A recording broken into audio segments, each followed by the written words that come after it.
tuned in to The Andrew Lawton Show.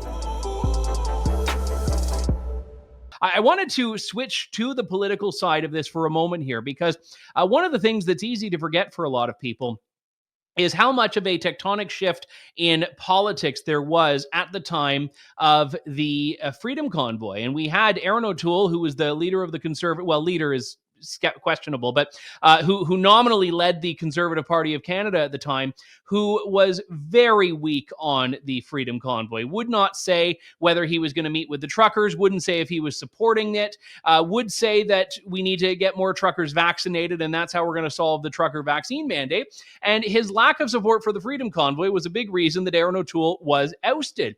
And the rapid pace at which things then evolved, with his replacement with Candice Bergen, who was the interim leader, had been O'Toole's deputy leader, but broke ranks with him to support the Freedom Convoy in a statement that was published. I can't remember the exact night. I believe it was on the eve of the convoy's arrival in Ottawa, if memory serves. And then Pierre Poilievre, who famously turned around on the steps on the way into that one fateful caucus meeting and said that, well, in his own way, that he was supportive of the convoy and wasn't going to let the media malign those who were individual bad actors, because he said in aggregate, this is a peaceful protest. Well, Candice Bergen, who is now retired from politics, had a line on X, formerly Twitter, that was actually somewhat moving. She says, "I recall vividly and with pride when our Conservative caucus made the collective decision to oppose the Emergencies Act being used against peace-loving Canadians protesting Liberal overreach. We decided in that moment that we wanted to be on the right side of history, and that we are." Candice Bergen, I have plucked her out of political retirement for the next 10 minutes or so. She joins me on the line now. Candice, wonderful to talk to you. Thanks so much for coming on today. Great to see you again. Thanks for asking me. You had, I'll say it was actually quite a moving post you made to social media yesterday, where you talked about how proud you were when the Conservative caucus banded together and decided to oppose the Emergencies Act. And I've made the point in the past that this is not, you could oppose the convoy and also oppose the Emergencies Act, although I know many of the people in your party and yourself were supportive of this protest and large parts of it. But why were you and your caucus so firmly against the Emergencies Act when this first came up? Well, Andrew, you have to remember the context of the moments that we were in. And you're right. Many of us supported the reasons that the convoy were there, that the people were there. Many of those people were our constituents, but we also knew that they needed to head off the streets. They needed to go home. That was our wish. But we wanted the Prime Minister to listen to them. That did not seem to be happening.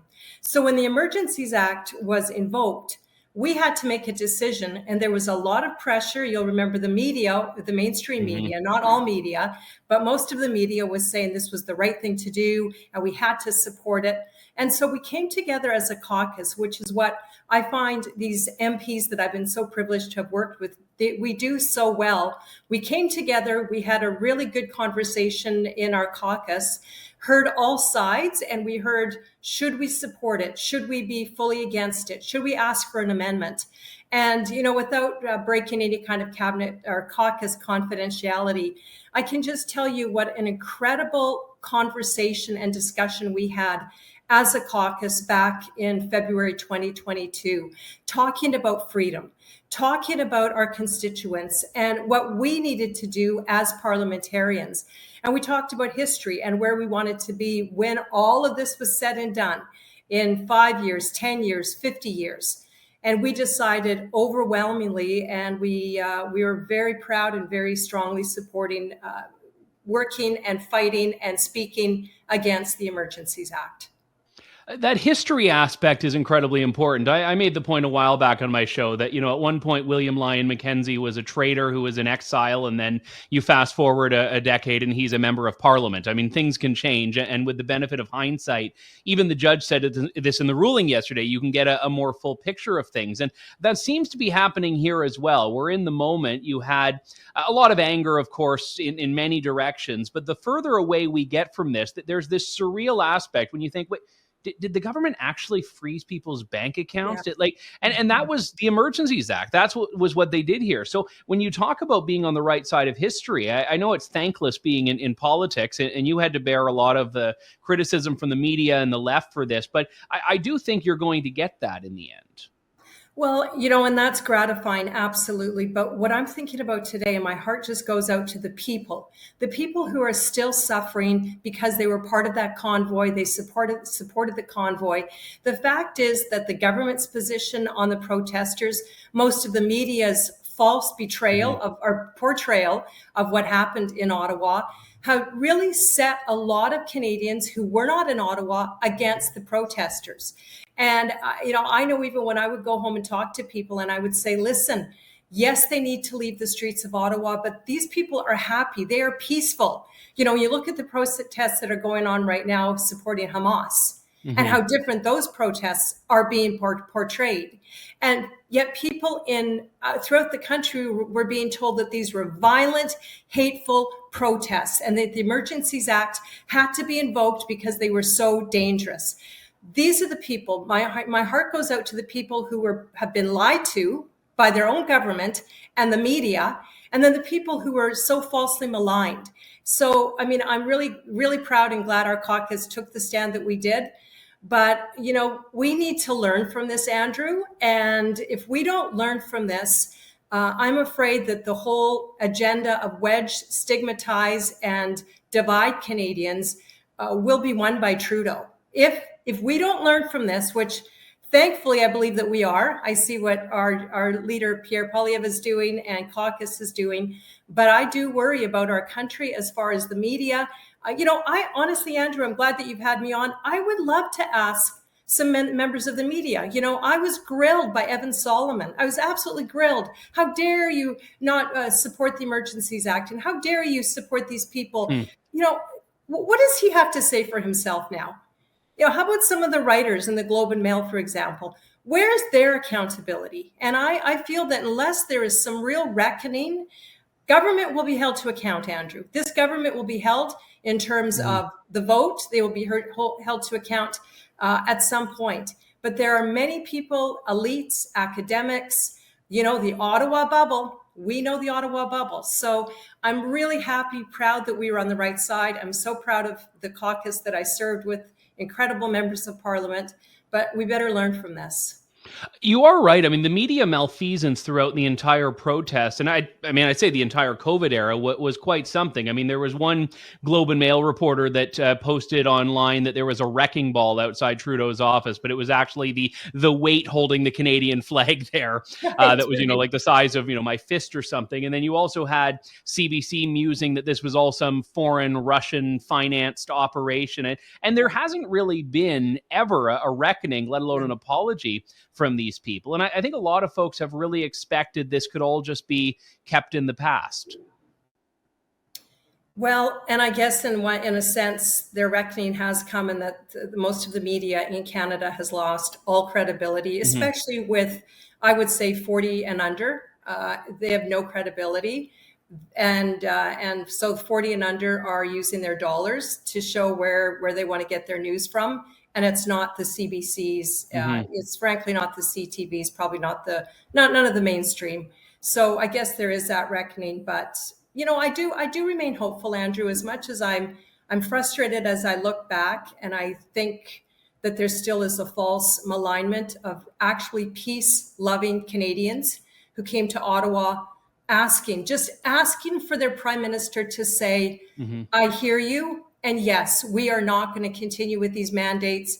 There will be an end. And this was all we were asking from him. And I know this is what these Canadians were asking for. They were falsely maligned. So although I feel a real sense of injustice was done for them, I am hopeful for our country. When you speak to people one-on-one, people are good. People in Canada, I believe, are genuinely good people. And what they're looking for is leadership. And that's what I think we're all hoping is going to happen after the next election. We're going to have leadership that will make decisions in the best interest of the entire country, not just to wedge, stigmatize, and divide for his own or their own political gain.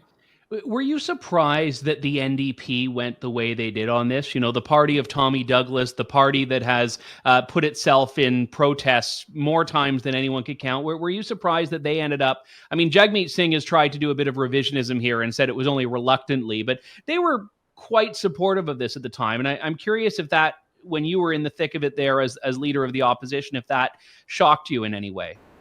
Well, we'd seen Jagmeet and the NDP just placate the Liberals and basically follow along for so long.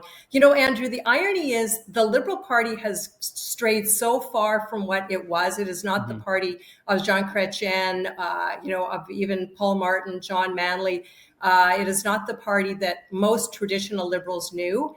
And I would say the NDP have very much strayed from what they were as well. They are not the party of Tommy Douglas. And, maybe that's a good thing. Maybe times are changing and we're all changing and adjusting. But the center seems to have moved. And the people who thought we were in the center now see that many who were left Liberals, but more in the center, have moved far, far to the left. And then the NDP are...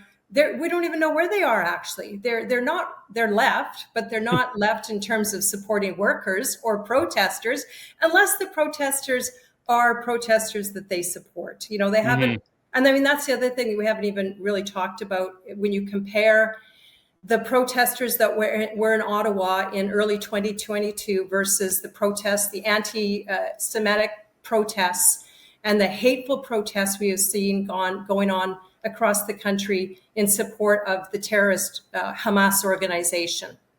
You look at the comparative of the two and the media coverage and the government response to the two different types of protest. So what does that tell you? Yeah, no, that's very well said. And this court ruling is, I think, vindication for a lot of people, yourself included, but it's not the end of the story, certainly, when you talk about the media and the fact that the government has still been unrepentant about this. So we'll hopefully see a similar reaction to the Court of Appeal and all the way to the Supreme Court. But I realize I've plucked you back into the political world here, and I'm so grateful you did it. Candice Bergen, we always get people saying how much they miss you in politics, but I hope you're doing well, and I thank you so much for joining me today. Thanks so much, Andrew. Great to be on. Happy to do it anytime. Thanks for listening to The Andrew Lawton Show.